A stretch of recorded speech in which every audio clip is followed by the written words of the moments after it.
बचपन से हम देखते आ रहे हैं कि फ़िल्मों में विलेन बड़ा परेशान करता है हीरो को, हीरोइन को और हर कोई चाहता है कि विलेन कब खत्म हो जाए, कब मर जाए और 3 घंटे के अंदर-अंदर जो है सो विलेन खत्म हो जाता है और फिर सब कुछ खुश हो जाता है, हैप्पी एंडिंग हो जाती है।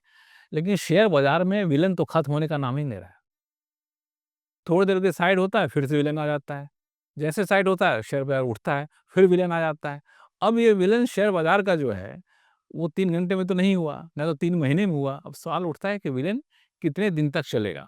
क्योंकि जैसे विलेन जाएगा ना, बाज़ार कैसे पलटी मारेगा, कैसे रॉकेट बनेगा, ये सबने देख लिया है। तो विलेन कब जाएगा, ये एक बड़ा सवाल है।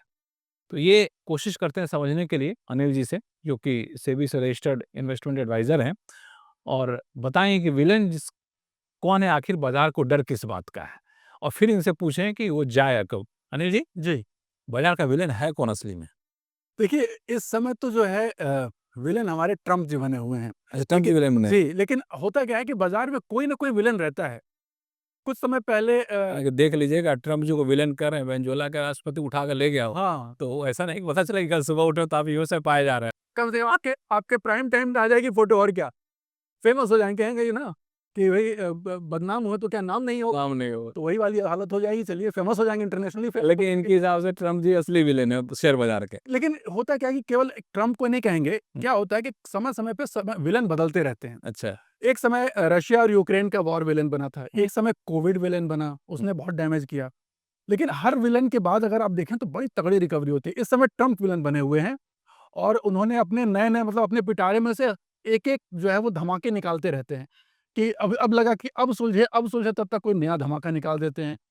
अभी अचानक से उन्होंने ये एक वेनेजुएला वाला धमाका निकाल दिया, उसके बाद फिर ग्रीनलैंड, फिर ईरान, अब चौथा आगे कौन-सा धमाका निकालेंगे किसी को पता नहीं। हालाँकि सच पूछिए तो मुझे बड़ा पसंद होती है इस मायने में, जी। कि बगैर लाग लपेट के जो होता है बोल देते हैं और जो मन में आता है कर भी देते हैं। बात उसकी नहीं, अभी हम चर्चा ये कर रहे थे थोड़े दिन पहले कि अभी हम इसमें कि मार्केट को इतनी आदत पड़ गई, स्पेशली हम एनालिस्ट लोगों को, शायद आप लोग भी उसमें हो शामिल हो सकते हो, कि अगर ट्रंप के जाने के बाद बड़ा मिस करेंगे हम लोग, हुँ, क्योंकि वो बड़ा हैपनिंग आदमी है। हैपनिंग हो गया। कुछ न कुछ बाजार में मतलब हर फ्राइडे हमको लगता है कि अब इस बार तो कुछ होगा कुछ होगा। और अच्छा तो मुझे बाजार पे हाँ, असर होगा। मुझे एक चीज़ समझना था, बड़ा जी। अच्छा आपने पॉइंट उठाया कि ट्रम्प कुछ करते हैं बाज़ार गिर जाता है, हाँ। ट्रम्प कुछ करते हैं बाज़ार गिर जाता है। जी।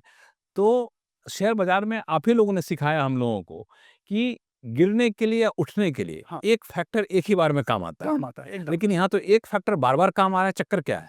चक्कर ये है कि ये एक फैक्टर नए-नए फैक्टर हथियार यूज़ कर रहा है। अच्छा नए-नए रंग में आ रहा हाँ, अब देखिए, अब टैरिफ वाला जो है फैक्टर बंद हो गया था काम करना, है। तो उसने नया निकाल दिया सीधे वेनेजुएला के तेल के ऊपर कब्ज़ा। अच्छा, वो एक अलग समस्या खड़ी हो गई, वहाँ से लगा कि भाई तो फिर तो ये वॉर लाइक सिचुएशन हो जाएगी।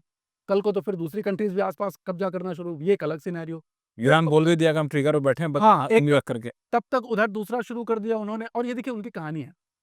मेटल वॉर में चाइना उनको बीट कर रहा है। सोने और चांदी को मेटल चाइना और बाकी कंट्रीज़ जो हैं, ज़बरदस्त तरीके से ग्रिप पकड़े हुए हैं, उनके पास मेटल की कमी है। उन्होंने कहा हम काउंटर कैसे करें, तो हम ऑयल से काउंटर करेंगे। हाँ। तो तेल को उन्होंने कब्ज़ा कर लिया। तो ये रिसोर्सेज़ की ग्रैबिंग चल रही है इस समय। हालाँकि मेरा मानना है कि देखिए प्रैक्टिकल आप सोचिए जी। थोड़ी देर में शेयर बाज़ार को भूल हाँ, जाएँ हाँ। कि आप कभी नहीं चाहेंगे कि आपके घर की बगल वाले ज़मीन आपका दुश्मन ले। हाँ, एकदम आप चाहेंगे या तो जो ले वो बिल्कुल शांति से बैठे शांति रहे से बैठे रहे। और नहीं तो हम उस ज़मीन को ले लें। एकदम।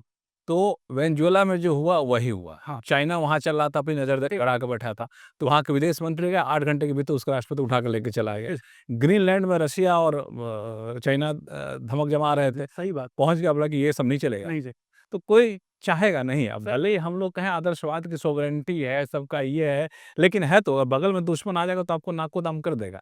अगर वो उसके राष्ट्र के हिसाब से चलें, जी। उसके चश्मे से देखेंगे तो मुझे नहीं लगता है कि वो अपने हिसाब से गलत कर रहा है। भले ही दुनिया के जो नियम है, कायदे-कानून वो अलग हैं। भाई, समस्या तो यही है ना कि हर आदमी अपने चश्मे से सही है। सच में सही है। हाँ, अब कौन सही है ये तो वक़्त बताता है, समय बताता है। मैं सही उसी को मानता हूँ जो दूसरों का नुकसान ना करे, तो भाई तो हाँ, ये बहुत सही। इसको बेसिकली दरअसल जब हम लोग पढ़ते थे पॉलिटिकल साइंस तो ये था कि स्वतंत्रता का अधिकार लोगों को बेकार मिला है। है। जी। स्वतंत्रता मतलब क्या? हाँ, किसी को मारते-पीटते चलेगा थोड़ी नहीं। ना हुआ। आप अपने आप पे स्वतंत्र हैं लेकिन सामने वालों को नुकसान नहीं कर रहे। अब ये बताइए जी। कि ये जो ट्रम्प वाला विलेन है, वो मार्केट में कब तक फैक्टर इन करेगा?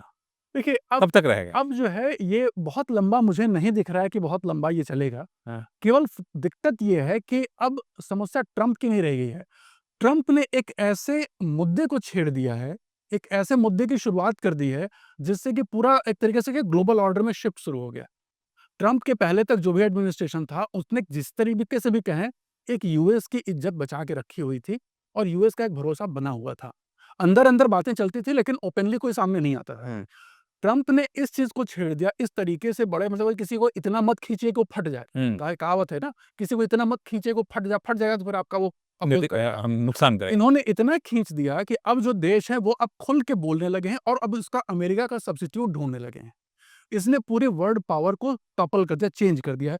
तो अभी जो ये समय है, इसमें पूरी की पूरी समझिए वर्ल्ड ऑर्डर शिफ्ट वाला ट्रांजिशन फेज़ चल रहा है और ये 2-3 साल तक चलेगा। नहीं तो इसमें ये बताइए जैसे कि ट्रंप ने कहा कि हम ग्रीनलैंड लेंगे। जी। खट से अगले दिन गिर गया 200 पॉइंट हाँ, सेंसेक्स एकदम। निफ्टी। ट्रंप ने कहा जी हम ग्रीनलैंड पे हमला नहीं करेंगे, फिर 200 पॉइंट बढ़ गया। फिर कहा जी नहीं ये हम चलते हैं ईरान इज़राइल पे, फिर 200 पॉइंट गिर गया। तो वो कहाँ 27,000 निफ्टी की जाने की बात कर रहे थे हाँ। और गिरते-गिरते 25,000 के आस-पास टिकने की ज़रूरत कर रहा है। तो फिर ट्रंप कोई वो शगुफ़ा छोड़ेंगे, 200 पॉइंट और गिर गया। इस गिरने की कोई सीमा होगी कि नहीं होगी? देखिए, टेक्निकल लेवल पे आपके साथ ही हमने बात किया था और कहा भी था कि अगर ये लेवल टूटता है तो सीधा 500 में गिरावट आएगी और वो वैसी दिखी अभी 25,000 के आसपास टिका हुआ है। अब जो टेक्निकल की बात करें, यहाँ से अगर ये टूटता है, जनरली ये टूटना नहीं चाहिए 25,000, यहाँ से अगर स्ट्रेंथ थोड़ी-सी इकोनॉमिक बननी है तो।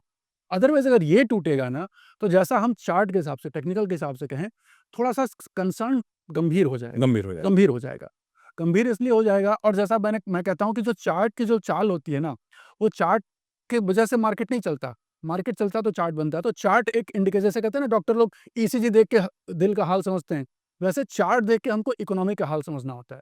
तो अभी चार्ट हालाँकि चार्ट और ईसीजी वाला चार्ट दोनों मिलता रहता है वैसे। हाँ, लगभग मिलता-जुलता मिलता रहता हाँ, है। मिलता-जुलता रहता है। हाँ। तो यहाँ पर हम लोग नब्ज़ पकड़ के ये देखने की कोशिश करते हैं, तो अभी जो दिख रहा है, अगर ये 25,000 टूट के फिर से अपने लो के पास गया, जो कि 24,600-400 के आसपास का लो है। अगर ये वहाँ तक गया, तो समझिए कि हमारे देश की जो ग्रोथ है ना, क्योंकि तीसरा क्वार्टर हाँ। का रिज़ल्ट आ चुका है। अब चौथा क्वार्टर आने वाला है, चौथे क्वार्टर के रिज़ल्ट जनरली अच्छे आते हैं। हाँ। अगर इस चौथे क्वार्टर में ये अपने अगेन ऑल टाइम हाई को नहीं तोड़ के गया या वापस नहीं लौटा, तो समझिए कि एक गहरा कंसर्न है 2026 में मंदी का दौर ही हमको देखने को मिलेगा। अरे! तो ये एक समस्या की विषय है। उसका कारण खाली ये रहेगा कि जो भी सैंक्शन लगे ना, उससे एक मार्जिन प्रेशर अब धीरे-धीरे उन कंपनियों पे दिखने लगा है जिनके अंतर्राष्ट्रीय व्यापार हुआ करते थे। अच्छा ये बताइए ये सारा चीज़ तो इसलिए हो रहा है क्योंकि ट्रम्प साहब को इससे दिक्कत है। जी। अब मान लीजिए ट्रम्प साहब दुनिया में कुछ भी करते रहें हाँ। और हमारे साथ कर लें डील, जी। तो हम खुश रहेंगे?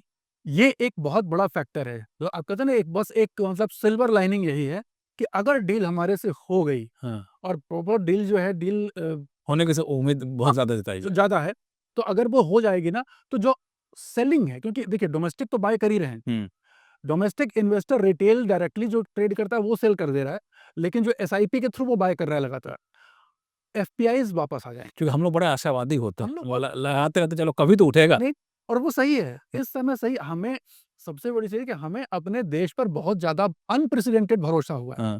पहली बार पूरे जनता को अपने देश पर इतना ज़्यादा भरोसा हुआ है, वो मार्केट गिरे, बल्कि उल्टा हो रहा है, गिरता है तो कहते हैं और हमारी ऐसे हालाँकि बढ़ा दी। मैं आपको एक लाइन जोड़ दूँ, ये सिर्फ़ हमारी जनता का भरोसा नहीं हुआ है।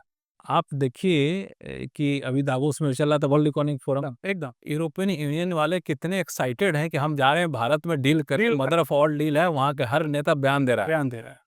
ट्रम्प साहब को एक मौका मिल गया कि अरे भाई प्रधानमंत्री मोदी तो बड़े जिगरी दोस्त है कि हम बहुत बड़ा डील करने आ रहे हैं। दुनिया के जितने भी नेताओं ने बोला, जी। सबने कहा कि भारत जो है सो उसकी विदेश नीति बड़ी तगड़ी है, बहुत बड़ी पेशेंस वाली डिप्लोमेसी है और बड़ा अच्छा कर रहा है। एकदम। मतलब भारत जो है सो इमर्जिंग पावर, सुपर पावर होने जा रहा है, इसको लेकर के किसी को कोई शक नहीं, हम लोगों ने, बाकी लोगों को भी नहीं शक है। और इसीलिए मैं कह रहा हूँ कि जो नया ग्लोबल वर्ल्ड ऑर्डर बन रहा है, उसमें भारत सिर्फ एक मेंबर नहीं रहेगा, वो एक एंकर बनने की तरफ आगे ये एक लीडर बनेगा। लीडर बने। लीडर बनेगा और आप मार्केट की भाषा में मैं आपके सामने इसी चैनल पे एक बात कहूँगा, जो मेरी समझ है वही शेयर करूँगा मैं, कोई दावा नहीं है, लेकिन फिर भी ये 2026-27 मार्केट के लिए थोड़ा बहुत, क्योंकि यह ट्रांजिशन फेज़ है, चीज़ें अभी एडजस्ट हो रही हैं, तो ये थोड़ा बहुत हो सकता है साइडवेज़ हो, थोड़ा बहुत उठा-पटक चले। लेकिन जो लास्ट के 3 साल हैं, 28, 29, 30, इन 3 सालों में ये जान लीजिए कि इंडियन मार्केट में जो एक तेज़ी आएगी, वो एक तेज़ी मतलब mother of all bull market जैसी तेज़ी क्या आएगी। बात! और 2030 तक देखिएगा, क्योंकि हमारी इकोनॉमी नंबर 1 पोज़ीशन में लगभग पहुँच चुकी रहेगी। दुनिया में हमारी साख जो अभी जो जिस डील-वील हो रही है ना, वो तब तक जम चुकी रहेगी। तो ऐसा करेंगे, जब ऐसे हालत आएगा ना, जी। तो प्रोड्यूसर साहब को कहा जाए कि मिठाई का डब्बा यहीं लाया जाए, है कि नहीं है?